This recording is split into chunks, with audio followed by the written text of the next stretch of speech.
Beyond the Wrench with Jay Goninen from WrenchWay.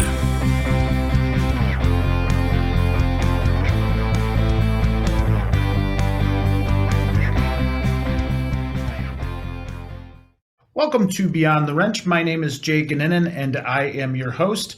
On this week's episode, we were joined by Charlie Ayers, who's the president of CCAR. And if you've ever had questions about OSHA or concerns about safety and OSHA on-site consultations, just anything OSHA and safety related, this is the podcast for you. Charlie did an outstanding job talking through a lot of things that are very worrisome for most shop owners or managers. And remember from my time on the industry side, how much some of this stuff freaked me out. And Charlie does a really, really good job of breaking it down so that somebody can understand it like me and really see it through the eyes of maybe that shop manager that's out there that has concerns, and some tips and tricks to be able to stay on top of this, because it is a hugely important thing and something that can't be put on the back burner. This is really, really important stuff. This week's episode is brought to us by our friends at RepairSmith. RepairSmith is the most convenient way to get your car repaired. Their certified mobile mechanics come to your home or office to complete your repair. They make the process easy from start to finish by offering upfront pricing, online booking, after-hour support, and a full warranty. Thank you, RepairSmith. Again, a great partner of ours, and a pleasure to have them as a sponsor of this show. As for this week's episode, I really hope you enjoy it. Really hope you get some value out of it, because Charlie brought a lot of great knowledge and something that I think you'll all be able to learn something out of. Take care. On this week's episode, I am excited to be joined by Charlie Ayers from CCAR. Charlie, how are you doing this morning? I'm great, Jay. Thanks for having me. That's great. So let's get right into it. Tell us about CCAR. What does CCAR do? So CCAR, Coordinating Committee for Automotive Repair. I almost never say that entire sentence because we're a business of acronyms, an industry of acronyms. CCAR is an online resource for training around safety, hazmat, and environmental best practices. Some of the most terrifying stuff for shops, right? Can be. Yeah, unfortunately, we try and make it much more palatable, much more friendly, and much more easy to digest, so that it's not something that catches you by surprise. Yeah, I think that's a lot of what we'll talk about today is maybe taking some of the scare out of it, and some of the, maybe some advice on ways that shops can be proactive and getting better with a lot of this. So tell us, what do you do for CCAR? What is your role? What does your day-to-day look like? What is it that you're doing? So CCAR is a nonprofit organization. We're a 501c3. We're based in the Chicago area. And I, tongue-in-cheek, describe my job as chief cook and bottle washer. I'm CCAR's president, but I don't really do the heavy lifting. The heavy lifting is really done by my staff. We have a staff of 4 full-time people, which includes myself. And my day-to-day is really overseeing the direction, the strategy, the operation, the finances, the growth, the outreach of CCAR. So were you always in some type of safety capacity, or was it more industry capacity prior to being with CCAR? I'm a car guy at heart. I started turning a wrench way back in the early 80s, earning a paycheck with a company called Gould Battery here in Chicago. So I'm a car guy first and foremost. I kind of got into the safety arena almost by accident, not really by seeking out this niche, but it's turned out to be something that's very satisfying. So when you say by accident, what happened to get you there? So that's a really, really long story. I'll try and make it as brief as I can make it. I worked at the corporate headquarters for Midas International for about 25 years. Made a lot of really great friends. I had a lot of really cool jobs, and they were really good to me. And one of the jobs I had, I was in charge of regulatory compliance for the company stores. Midas is primarily a franchise organization, but at the time there was about 100 company stores that were operating, and I was assigned to help keep those company stores in compliance with regulations, whether that's governmental, safety, environmental, attorney general, or heaven forbid you operate in the state of California, which has got a whole nother set of rules you got to follow, which we had stores in California. So I got into this role of compliance and assisting the company stores. And one of the things that came to my attention was safety training. If you follow OSHA's requirements, it really doesn't matter what industry you're in. OSHA says you should train on safety best practices before working on the shop floor and annually thereafter.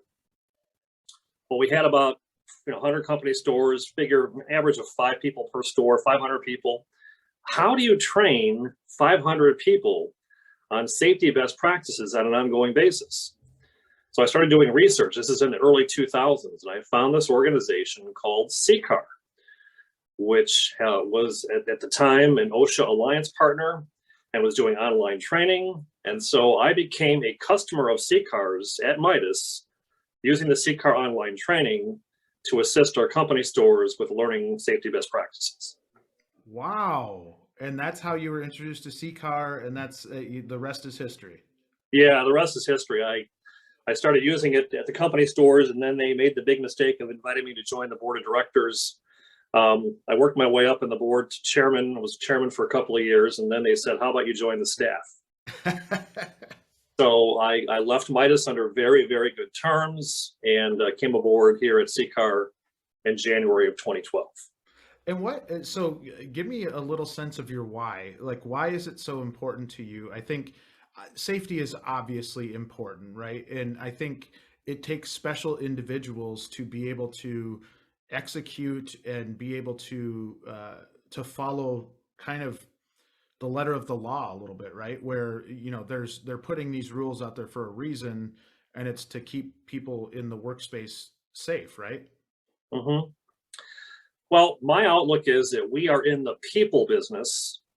Most of us just happen to service vehicles. Obviously, there's been growth in autonomous vehicles. Maybe someday a vehicle will drive itself into our shop to be repaired. But at our core, we are all about people, our employees and our customers.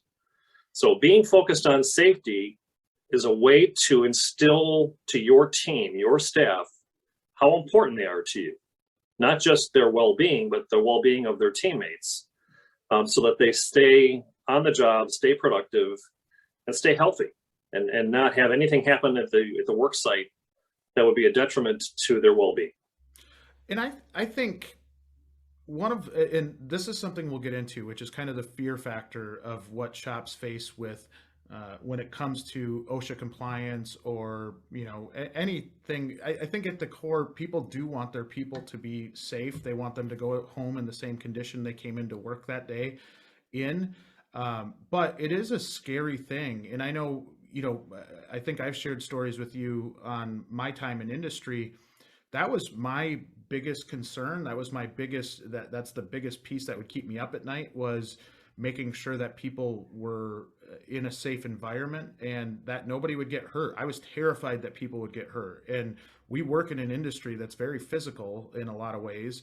And there are opportunities for injury, and something like a back injury or, we always said like hand lacerations were a big injury that we would have, people cutting their hands. And so then we got gloves for everybody, right?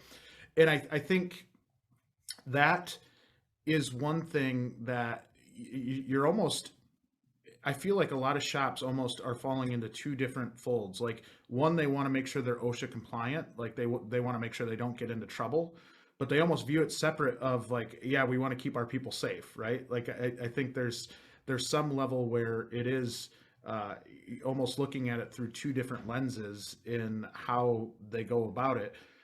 Should they be looking at it more of like hand in hand? And maybe I'm speaking from my own experience where, I was definitely trying to check the box a little bit, whereas I should have been really using these things and these tools to be able to just keep our people safe. Well, obviously, nobody's going to want to send their employees into an environment where they're going to be working in an unsafe area. Nobody would do that intentionally. So there's a lot of unintentional environments, shops where people are working that are not as safe as they should be. And oftentimes it's just you don't know what you don't know. Right. So when it comes to the injuries in a automotive shop, again, I'll go back to my tenure at Midas. We had more eye injuries than every other injury combined. Wow. And it was something as simple as technicians doing an inspection, a courtesy check, walking out of the vehicle, checking tread depth, checking the condition of the exhaust, checking the suspension, and a piece of debris falls off the vehicle and falls in the technician's face. So we mandated the wearing of eye protection every time you're on the shop floor. Doesn't matter if you're working on a vehicle or not, you enter the shop, you put your glasses on your face. So that's really crucial, because the other stuff, if you cut your hand, hopefully you can get that repaired with stitches or a Band-Aid or something like that. You break a bone, hopefully you can get that repaired with a cast. You have an eye injury, that may not be reversible. That might be permanent. Oh, and painful too. I mean, just Yes. in general, I remember watching a guy in a shop get some metal in his eye, and the amount of work they had to do on his eye to get it extracted, and just a gross process, but it was painful. You could tell talking to him that it just like that was the worst. It was your vision and affecting your vision, because that impacts everything you do. No doubt. Yeah, I worked with a guy, great guy, who actually lost his eye on the golf course. He was standing in the tee box, and the guy hit the shot and shanked it really bad, hit my friend in his face, and my friend lost his eye. So now he's got a prosthesis. He's got a glass eye, and he's never been the same. It's affected his life forever because of that freak accident. Wow. That is crazy. I've never heard that before. I've never heard anything like that before. That is nuts. Yeah. So let's talk about, I think obviously the safety is a huge concern, but one thing I really want to talk about is almost the fear of OSHA in general, right? I think you had mentioned you don't know what you don't know. I think a lot of shops have trouble staying on top of OSHA laws or reading through all the fine print of maybe something regarding OSHA without having like an HR department diving into it, right? Like, so if it's an independent shop and that independent shop owner is trying to stay on top of this, or even at a dealership, the folks that, they're concerned that they want to do the right thing, but it's so hard to find time to sit down and go through all of the OSHA rules and making sure that you're in compliance with everything. It can be overwhelming, right? Like being able to understand everything and make sure that you're following, again, the letter of the law. What suggestions do you have for that shop manager that's trying to stay on top of this stuff? I understand the fear. I understand that's the real thing, that there are people that are fearful of OSHA. My recommendation would be to respect OSHA, not necessarily fear them. Okay. Yes, they can make your life very uncomfortable with penalties and other citations, but they do a lot of things proactively to help us and other industries to do the right thing. They've got a wonderful on-site consultation program that's available nationwide. It's free of charge. The people who come out and do the consultation are not connected at all to those who do the cites and fines. So you can arrange for an on-site consultation from an OSHA rep to come out and do a walkthrough of your shop and point out where there's areas that are of concern, allow you to address those before an incident or an injury happens. There's really no downside to that, and it would help you maybe have a greater comfort level in working with, and I do mean this, the fine folks at OSHA, because they really do a very great job in protecting our workforce from hurting themselves and hurting others. So when they come in and do the consultation, I'm putting myself in the shoes of a manager. I think one of the major fears is that it's going to cost a lot of money with the suggestions, right? Like they're going to come with some things that are uncomfortable, or that things that maybe are going to be painful in terms of how much money they're going to cost to fix. Now, the alternative is you gamble and then OSHA does come in and you get fined and have to fix it. I think that's where I feel like there's a lot of folks that are stuck between a rock and a hard place. And maybe if they're not in a financially secure position, that when they invite these folks in to do a consultation that maybe they put themselves in a position where they get strapped because they feel like they have to do the stuff, or that they I don't know, does that make sense? Like where maybe there's fear that it's going to cost them a lot of money to fix what was wrong. Well, once again, the consultation itself, the program is free. There's no cost to the business to have the consultant come on site. After the consultation, the business owner will be given recommendations, things that they would recommend, steps that they take to address any shortcomings. There's no follow-up by OSHA to see if they've implemented the recommendations or not. That's up to the shop owner. Got it. I mean, it's up to the owner to listen to the recommendations. They're making those recommendations in the best interest of the operation of the shop and the staff, but there's no gotcha. There's no circle back in 30, 60, 90 days to say, hey, did you put into place these recommendations we made? And again, the folks that work in the consultation program are not the folks working doing the cites and the citations and the fines. They're entirely separate staff. They don't interact. They don't cross over boundaries. They're in different silos. That's interesting. So is that something like, if I'm at a shop and I'm putting together a program, that you could have them come once a year, or is it kind of a one and done type of thing? That's a good question, and I'm not really sure. I have not heard of repeat visits over and over again. I'm sure there's a limit to their resources. I think in most cases, the recommendations are as clear-cut as can be, that they're straightforward enough that the owner can follow the recommendations without having to have further follow-up. How often do the rules change? I mean, obviously the technology that we've got in vehicles is starting to change at a pretty rapid rate. Is it something where they're changing on a monthly basis, an annual basis? Like how often should you be on the lookout for updates, or how long, I think if you're trying to get a grasp of this and you start to feel comfortable with it, they're not going to pull the rug up from underneath you, I'm assuming. Like a lot of the stuff probably stays the same year over year. The basics of safety, I'm guessing, are pretty similar year over year. But if you look at the material data safety sheets, or something like that, they do change. Is there a way to stay on top of that? There is, and I think the good news here, Jay, is that the rules don't change all that frequently. Our industry is fairly static. Obviously, we're growing by leaps and bounds with alternative fuel vehicles, EVs and hydrogen and things like that. But for the most part, on the OSHA side, the rules are not going to change all that fast, all that frequently. There was a fairly significant change back in 2013 around hazard communication. Basically, it aligned the way you mentioned an MSDS. By the way, that's an outdated term. Oh, it is. I didn't know that. What is it now? I'm not trying to correct you all, for your listeners. Please it's do. an SDS, safety data sheet. I think I did know that. Around the hazard communication requirement in 2013, OSHA standardized the way the SDS is listed. So whether you're using brake cleaner or transmission fluid or soap, the formatting and the description on that safety data sheet is the same. The biggest changes, I would say, within OSHA probably center around their penalties. Penalties continue to increase.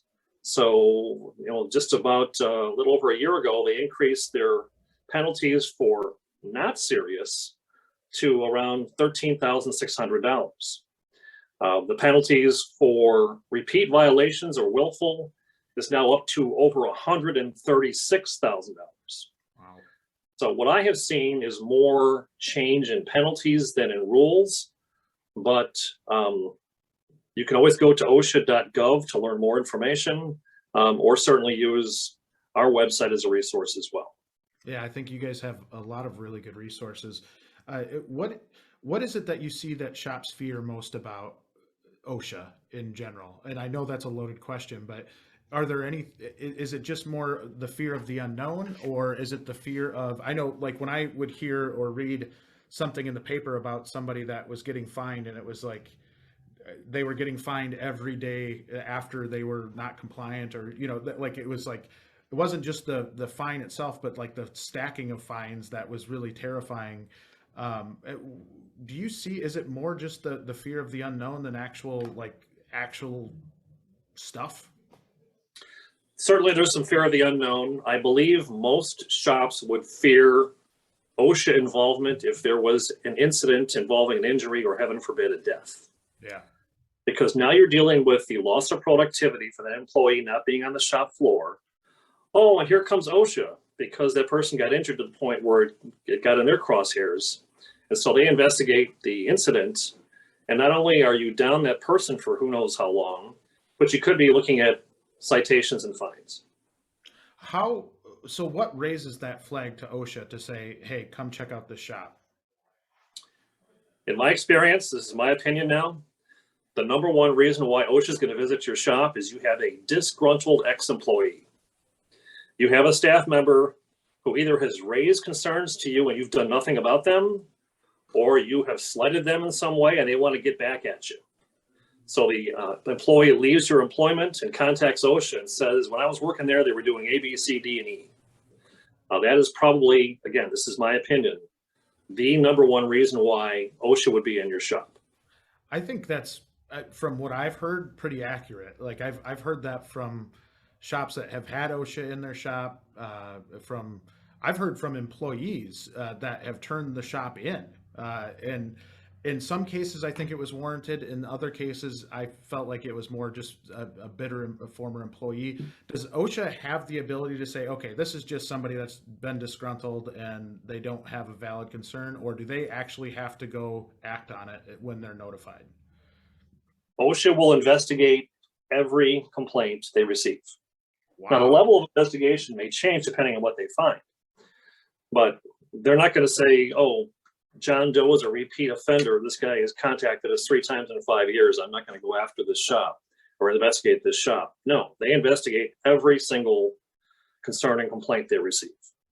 And how long does that typically take? Like, is it just like, hey, this employee told us this and the next day they're there? Or is it like they have to schedule it out? I'd assume they have some level of staffing capacity or staffing limitations to be able to get to everything. But is it more they get it and they go? Well, again, this will be my opinion. I believe what I've seen, OSHA is understaffed. They would like to have more people working for the agency than they have people. So it's possible that they could respond immediately depending on the region in which the complaint was received. It might be a matter of OSHA simply sending the shop owner a letter saying, we received these concerns. What's your response? And then based upon how the shop owner responds would be whether or not they come on site and do the on-site inspection or not. That is so interesting in general. And I think that's maybe where a lot of the fear comes from. And I'm curious as to, obviously if you get the on-site consultation, you're probably putting yourself steps ahead of where you could be. Does that then help you document things that you've done, or how can you protect yourself as a business so that, say, if you do end up letting an employee go, that they do raise the flag, that you're protecting yourself so that when OSHA does come in the door, that you're in good standing? Is it documentation? Is it more just this consultation where you've got your ducks in a row and you know that if they come, you're fine? I kind of feel for shops in this regard, because it's almost hearsay that somebody can just go out and say, hey, this shop isn't operating safely, and then have to go through a full investigation. So you said documentation several times, and you're absolutely right. That is the number one thing a shop owner wants to do. Document what steps have been taken, document when your folks have been trained, document what they've been trained on, document how frequently they've been trained. Again, in my prior life, we had some incidents where I had to go and have an office visit with OSHA following a particular incident, and we showed documentation, in particular showing our training records. And each and every time I went to that OSHA office, Jay, we were able to reduce the fine and reduce the severity of the violation. Really? Walked in with documentation, and it was our best friend. So what type of documentation is it? We conducted this safety training on this date, and that's, how do you keep track of all of that? Well, a lot of the training providers will help you with that by providing the information. They'll keep that within their learning management systems. It might also be just a matter of showing that you've taken steps to remedy whatever was the concern. So if there was a lift with an open hole around the post, you took the steps to fix the covers that were broken and repair that. So you're bringing in literally a picture of what you've done. If you've stacked acetylene by the exit emergency door, you've moved those so that no longer is an issue. So it could just be a matter of showing pictures, showing the remedies, showing the steps you took based upon the concerns OSHA shared with you. This is really fascinating to me, just because it is something where if you do the consultation, there probably are a lot of really easy things, something that as simple as moving an acetylene tank so that it's not, in a bad spot. It doesn't all have to be super costly. It doesn't have to cost a lot of money to do a lot of this stuff, right? No, I'll give you an example. Bench grinders are ripe for citation because the rest has to be a specific distance away from the wheel. So a lot of shops have taken out their bench grinders because of this issue. But if you're going to have the bench grinder, it doesn't cost that much money to make sure the rest is the proper distance away from the grinding wheel. So the rest that you would set the piece of metal on, and then so that has to be a certain amount of away from the wheel. Yes, there's a specification on that. Really? I did not know that. That is really good to know. Yeah, and it's interesting to me that some shops have just done away with their bench grinders. That's kind of crazy because I remember my experience in a shop, that was something we used every day. Well, sure. So you set it to the spec and you use the bench grinder, and what happens to the wheel over time? It gets smaller. So now your rest is out of spec because you haven't readjusted it based upon the wear of the wheel. Wow.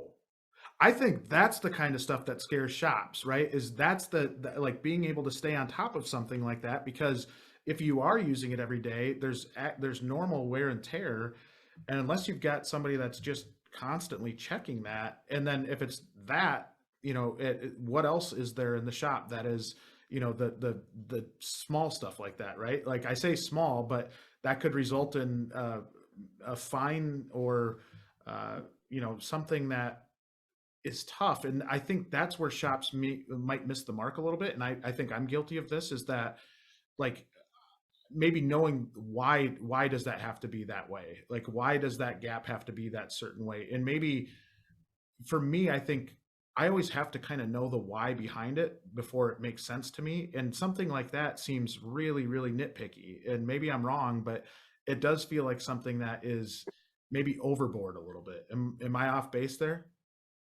No, I think you're on target, and I'm not sure I'm the best person to explain the why. Yeah. I understand that is something that has occurred in my career time and time again, but I'm probably not the best guy to say this is why. That's a stickler point for them. Yeah, and I think that's where there's frustration from shops in that regard, because I think they're doing their best in most cases. I think most shops want their people to be safe and they want to be proactive. There are some shops that probably aren't the greatest in that regard. There's a lot of shops that aren't, but I think the well-run shops are trying to stay on top of that. But I think that's almost like that's almost like a kick to the gut when something like that comes across and you hear that, because you're like, how in the world am I supposed to stay on top of that? Like that seems unrealistic in a lot of ways. And I think we go back to the fear side of OSHA. That's the kind of stuff where I think we're trying our best to stay on top of it. And then when they come in and are maybe that nitpicky, that's where some of the concern comes from, or some of the, I don't know, like it's hard to see eye to eye with them in that regard. And that I get that they're trying to do it for reasons. There's obviously a reason there's a gap there, or like that they have that specification. And it's probably some data driven thing where, hey, if you have it further away, the chances that piece flies out of your hand because you don't have as much control of it, it could hit you in the eye, it could hit you in an extremity. Like I think for shops in general, there would be so much value in understanding the why behind it so that they can get a better understanding, rather than just saying, oh man, OSHA's making us do this stuff. Like that seems really stupid. I don't know if that's more of just a general statement, but I do think I probably speak for a lot of shops and technicians when I say that, where, you know, some of the stuff that feels nitpicky is the stuff I think that drives the shops crazy. I see what you're saying. And again, I don't think, from my viewpoint, OSHA is not out there looking for ways to issue citations and fines. They're looking for ways to support the technicians and the shop staff to work in a safe environment. So if an incident happens and they do cite and fine you, they're looking for you to take steps to remedy what they pointed out. If you tell them to go pound sand, it's not going to go in your favor. No. They want you to be cooperative and hopefully proactive. So if something is pointed out, you take the steps necessary. And like I said, often it's not something all that complicated. It could just be something as simple as, you know, moving some acetylene tanks that don't belong where they've been stored. Yeah, and I think you hit on a really good point there, where it is talking about, you know, just being open to it, right? And not fighting against it, but more embracing it and using it as a tool to help keep your shop safe. And maybe sometimes I feel like maybe we look as an industry too far into it, and like and almost that victim type of mentality where like the man's trying to get us, and it's not that at all. It's that they're trying to keep you safe, and they're trying to make sure that you have safe work environments for your workers. I mean, you look back 50 years ago, there were a lot of really unsafe places to work, right? If you look at factories and you look at different areas where without an organization like OSHA, maybe some of that stuff just never gets cleaned up, right? I agree. I definitely agree. Yeah, OSHA should not be looked at as the enemy. They should be looked at as a way to protect our assets. We all know there's a huge shortage of technicians right now. Nobody has a situation where they're overstaffed and can afford to have a technician or technicians off the shop floor due to an injury.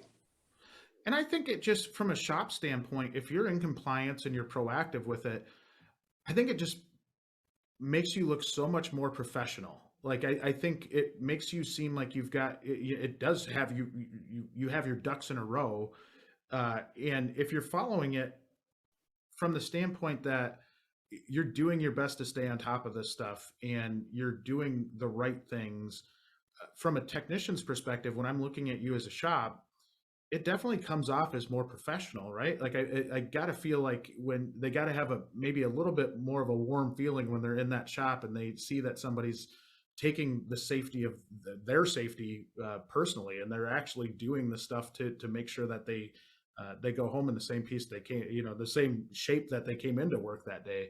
I do think from a technician standpoint, that is appealing and something that's should be important to them when they're looking at a shop to go work for. Well, certainly I agree. There's a professional aspect to it as part of running a professional shop. What it does for me is it shows that the owners of the shop are demonstrating to their staff that they care about their staff. They care about their staff and they care about their well-being. So they're going to spend a little bit of time, a little bit of money to teach them ways to keep them from hurting themselves or hurting others. They're doing that for the benefit of the staff. Now, certainly the owner is going to benefit if that person is remaining productive on the shop floor. But if it's presented in a way to say, look, I'm doing this because I care about you and your well-being. This is why I want you to learn these important things. That helps to strengthen your team and helps to strengthen your retention of your staff. So I 100% agree there. One of the things we do at WrenchWay is help technicians find great places to work. If you think your shop is a top shop, we want to hear from you. WrenchWay Top Shop pages are like resumes for shops. They share all the details technicians want to know about before they apply, such as compensation ranges for all levels, photos and videos of the service area, videos of technicians and managers, and frequently asked questions on work environment, career development, and hiring process. Attract more technicians to your shop by becoming a WrenchWay Top Shop. Visit wrenchway.com to contact us and learn more. Link is in the show notes.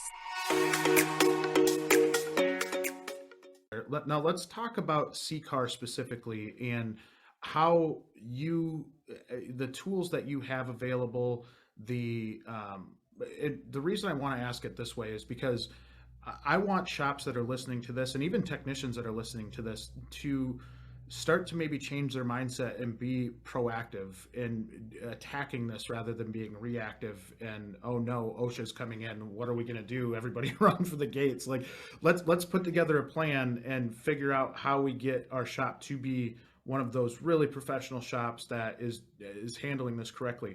How does CCAR help out in that regard? We offer a lot of resources through our website. It's ccartraining.com, CCAR, ccartraining.com. Again, we're a nonprofit, so we're doing this to help to grow our reach. So I encourage anybody looking for resources, whether it's on a national level or a state level, to begin by looking there for more information. As part of our OSHA, we were an OSHA Alliance partner. We've been elevated to an OSHA ambassador now. All right. We do offer some complimentary resources. So if you go to ccar.training, that's the entire website, ccar.training, you'll find our first of what's going to be several complimentary courses. The one that's out there right now centers around absorbed glass mat batteries. As you may know, AGM batteries cannot be charged like a traditional lead acid battery can because they're sealed.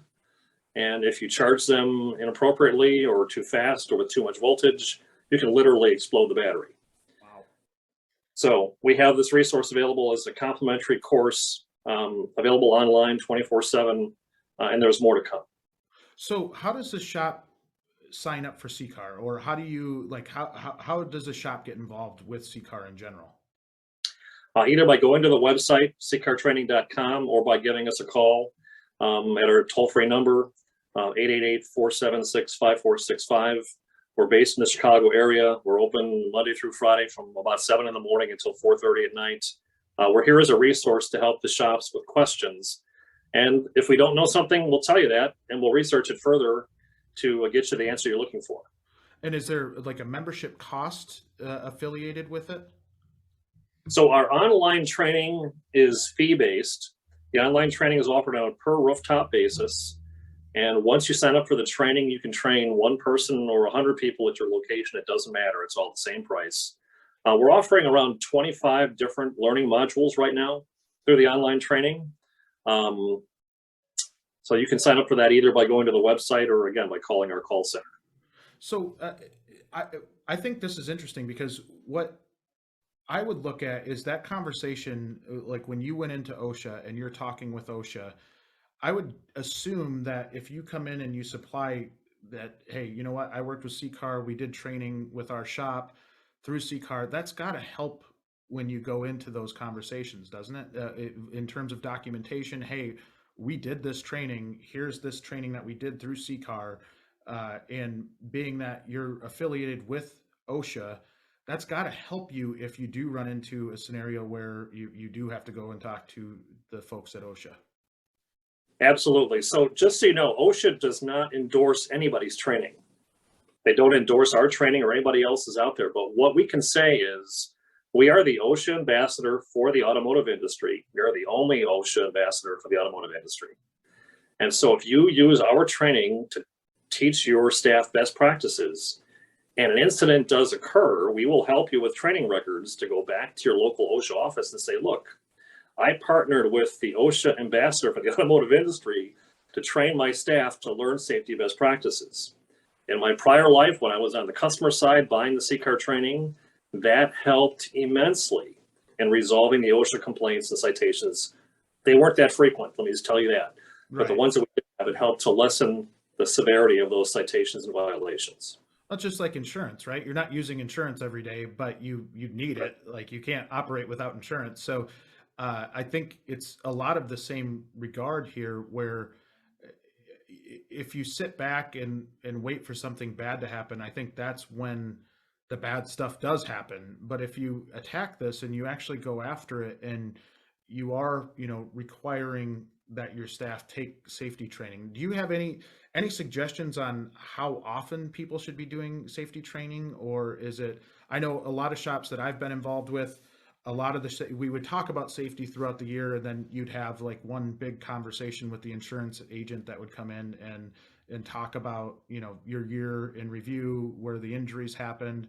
Of course, this was a bigger company, so you had more frequency of injuries, but it was cool because you could see the trends of, you talked about the vision impairment when you get a piece of metal in there, and there's a simple fix to that: wear safety glasses. Right. So you can identify trends. I'm curious if you have any suggestions on how often that shop should be doing this training. Sure. So I've actually got two answers to your question. And the first one I want to mention, and I'm glad you mentioned insurance, because most insurance carriers will take into account your training program. So if you're training your staff on safety best practices, not surprisingly, they're happy to hear that, because chances are less you're going to have an incident, which will cost the insurance company money. So assuming you are training your staff like you should be, make sure you share that with your insurance company. Share with your insurance company that you've brought in the OSHA on-site consultant to do the right things. So it can actually pay for itself in reduction of insurance premiums if you can work that to your favor. Wow. But to answer your specific question, it's not me, it's OSHA. OSHA says you are expected to train your staff on safety best practices before they work on the shop floor, and at least annually thereafter. At least So before they work on the shop thereafter. floor, and at least annually thereafter. So when they're coming in and you're training them, and say, our topic of the month for May is onboarding, feels like that should be a pretty important piece of your onboarding process, right? Is that safety training? Oh yeah, those who use our online training resources, Jay, they build it into their orientation program. That's just part of what you do. They're getting their bank information, you're getting their deposit information, you're getting all the information you need to get them on board. And oh, by the way, we're going to teach you the important things about how to be safe on the job before you start turning a wrench. And so what all does that entail? Is it watching videos? Is it who's actually doing the training of, like, the safety training? I'm assuming it's on the shop to provide that safety training, but are there, when the resources through CCAR, if you're using those, what does that look like? What are you training them on? So we have 25 different learning modules, a variety of subjects, from bloodborne pathogens to lift safety to working with acetylene and batteries, tires, and it's all self-paced gamification. So it's not sit back and watch a video. It's you're putting your hands on this. It's kind of like a video game where you're putting the square peg in the square hole, and it engages the learner to understand the content as thoroughly as they can. So it's not just about earning a certificate, though those are important. It's really about teaching the content. And I'll give you a quick analogy of that. We started doing the safety station at Skills USA for the maintenance and light repair competition in 2019. And before the competition, we released, I think at the time it was 5 learning modules to all contestants to learn about the topics that were going to be judged at Skills USA. We had very good response to that, and when we got done doing the contest, the safety station had the highest score of any of the stations in MLR. So that told me that the contestants were learning the content and putting that into practice come contest day. That's awesome. I mean, that is really cool that you guys released those, the 5 modules, and you allowed them to prep for, that part of the test. And, I think that shows you how effective those modules are in general. That is really cool. And by the way, this year it's 7. Because the criteria has changed somewhat, we've added more modules. So this year there are 7 complimentary modules available to anybody involved with Skills USA. They'll be open right up until contest day in June of this year. Wow. That's neat. I think that's in. So when we're talking about the onboarding, I think that's got to give comfort to the shop manager that, there's some tools available that they can use, and as part of your onboarding process. It helps you, if you compare that up with maybe doing an on-site consultation to kind of, as your benchmark of where you stand with things.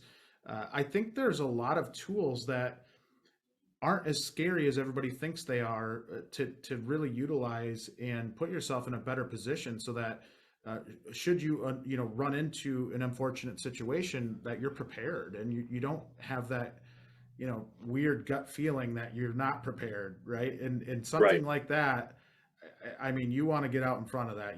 That's not something you want to react to. You've got to be out in front of it. It's okay to be scared. As I said before, I would prefer shops simply respect the organization, respect what's asked of you. It's not necessary to be scared. If you have this on-site consultation person come out and work with you, trust me, you're going to enjoy the experience. It's not going to be a negative. It's going to be a positive because they're really there to help you. You're opening your doors to say, I want to make sure I'm doing this right. Help me know what it is that I don't know. And that's the best scenario for them to assist the industry. Does that then touch on like waste as well? So like what you're doing with your antifreeze, what you're doing with your waste oil, that kind of stuff, in the storage of that and the disposal of that. I mean, are you looking at everything, or is OSHA looking at everything when they come in and do the consultation?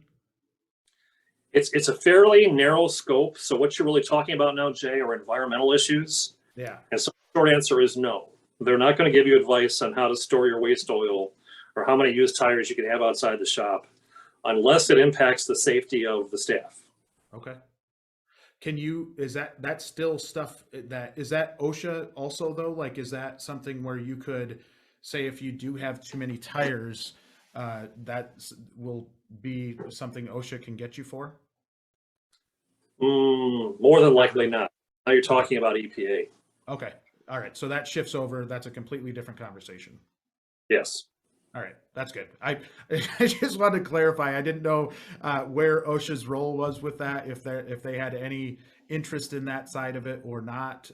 It is good to know. And I think when I asked it, I'm like, well, that's kind of a stupid question. And I'm like, you know what? That actually, like, I think it's important to know that, right? Like that, if what all is OSHA coming to look at, and that, like you said, unless it's something that's impacting the actual safety of the employee, it's probably not something they're looking at. Correct. Yeah, for better or worse, that's another discussion. Yeah. All right. Well, it sounded like a stupid question when it came out of my mouth, but I actually think it was good to clarify that. All right. Well, I think we've covered so much today, and for me, it gives me a little bit more comfort in being able to talk to a shop about this, or for those shop managers that are listening to this. One last bit of advice I'd ask for is, are there any best practices for managing your shop to be safe? And say you're doing all this OSHA compliant stuff and you're being proactive with it, but maybe you're still struggling to get your employees to fully buy in. Maybe you're struggling to get them all to wear safety glasses when, traditionally this shop hadn't worn safety glasses for years, and unless they were at the grinder or something like that. Sometimes you can get some kickback from that, right? Or you can get some people that don't thoroughly enjoy having to wear safety glasses after not wearing them for a long time. Any advice on how to really manage your staff to kind of change their mindset on some of this stuff? I think it's really important as a leader, if you're a shop owner or a manager, that you lead by example. You can't ask your staff to do something you yourself are not going to do.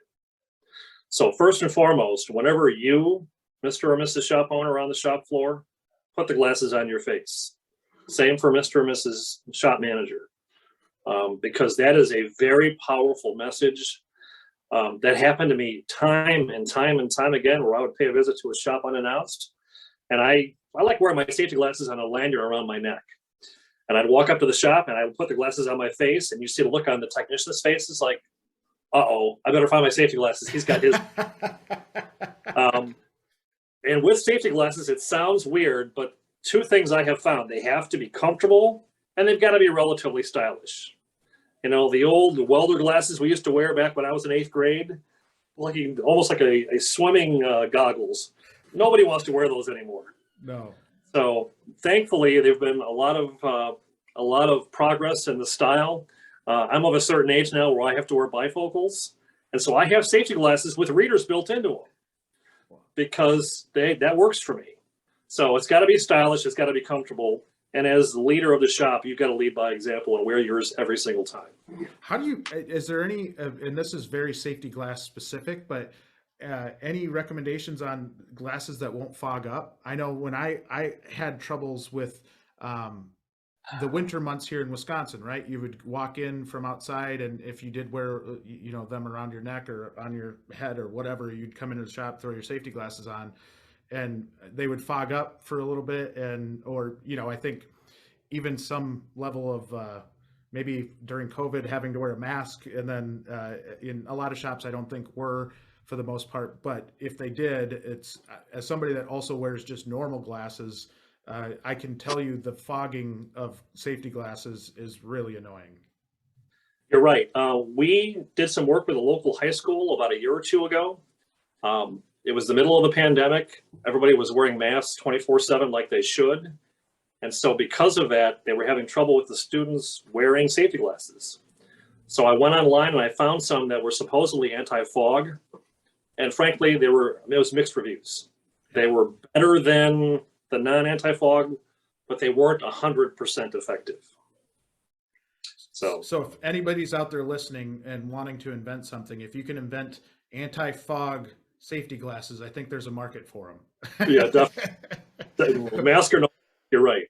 Yeah. Well, Charlie, I truly thank you for coming and sharing your knowledge with us. I think this is always something that, I shouldn't say always, but it can be an uncomfortable conversation for a lot of shops, right? Because it's a lot of the unknown. I think you helped us clear up some of the stuff that might be really scary to a shop in general, and maybe breaking it down so that we take that proactive approach to it, and we're not just sitting and paralyzed by being scared by this thing, which I think is really easy to do, because you start assuming things, you start maybe you hear or read something in the news about an OSHA violation and the fines that came along with it, and it's just a scary thing. And I think most shops want to be in compliance, they want to be doing the right things, but are oftentimes unsure that they are doing the right things. You've given us some great insight on anything from the consultation to the tools out at CCAR.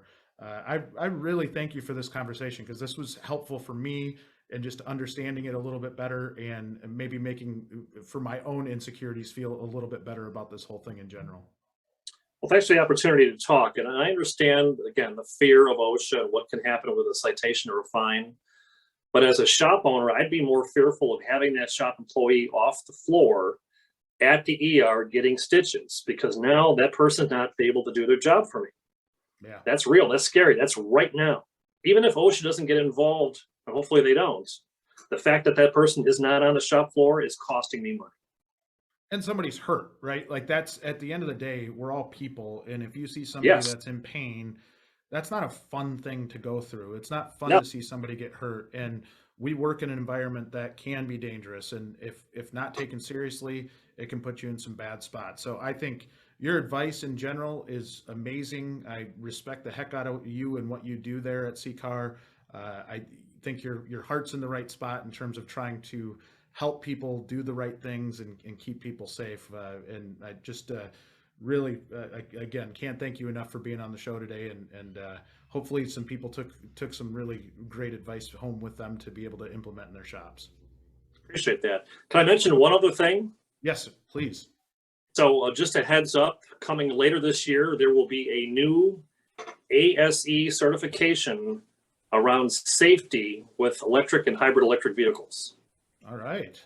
We will be all over this and providing resources, but I have it on good authority that the standard will be released this year with more and more non-traditionally powered vehicles out there. I applaud ASE for taking the efforts to develop the standards. And so look for more information around that standard coming out before 2023. I love it. So Charlie, how do people get in touch with you? Is it as simple as just going to the CCAR website, or Do you have information that the best way, I guess, for people to get involved with it? Yeah, so the website again is ccartraining.com, ccartraining.com. Our call center number is 888-476-5465. We're fairly active on social media, primarily Twitter and some Instagram. So you can look us up on social media as well. All right. Well, I would encourage all the shops that were out there listening, and even you technicians that are out there listening, go check out the information. It definitely won't hurt you, and in fact, probably can really help you from possibly being injured. I thank you again, Charlie, and hope to have you back on the podcast here sometime soon. Pleasure is all mine, Jay. Thank you so much.